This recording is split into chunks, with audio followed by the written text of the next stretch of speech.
Inaalasang gumawa ng di inaasahang bagay. Laklak ng laklak ng bir ng magdamagan, may kahirapan at di maiwasan.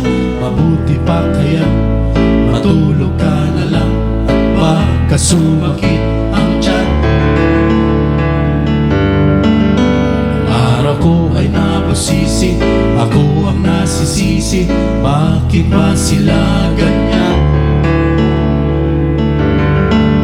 Ang pera ko ay di magkasya, hindi makapagsine, ayaw namang dagdagan. Ubus na rin ang beer, kaya kape na lang lahat sinusubukan. Kahit walang pulutan, ang buhay ng tamad, walang hinaharap, ni konting sarap man lang.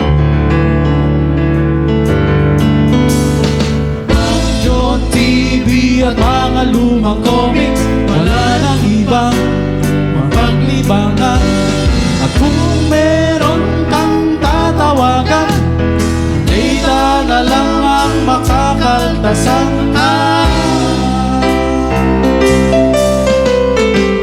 Hirap talagang magmahal ng syota ng iba, hindi mo mabisita ka na okay sa kanya. Mahirap, oh, mahirap talagang maghanap na lang kaya ng iba.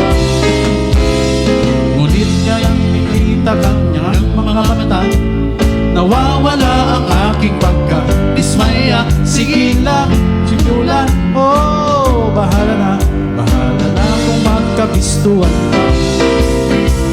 I-dial mo ang number sa telepono, huwag mong ibibigay ang tunubhangan mo. Pag nakausap mo siya, sasabihin sa'yo, tumawag mamaya na dito short ako. Mahirap talagang magmahalan mo na lang iba, o sakit ng ulo, maniwala ka. Ngunit kahit ano pang sabihin nila, iwanan siya hindi ko magagawa.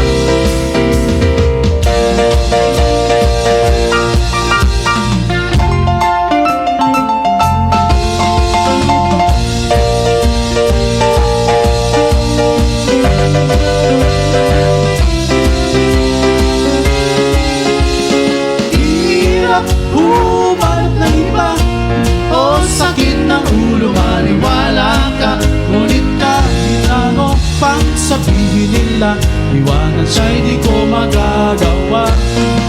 Iwanan siya hindi ko magagawa. Iwanan siya hindi ko magagawa. Iwanan siya hindi ko magagawa.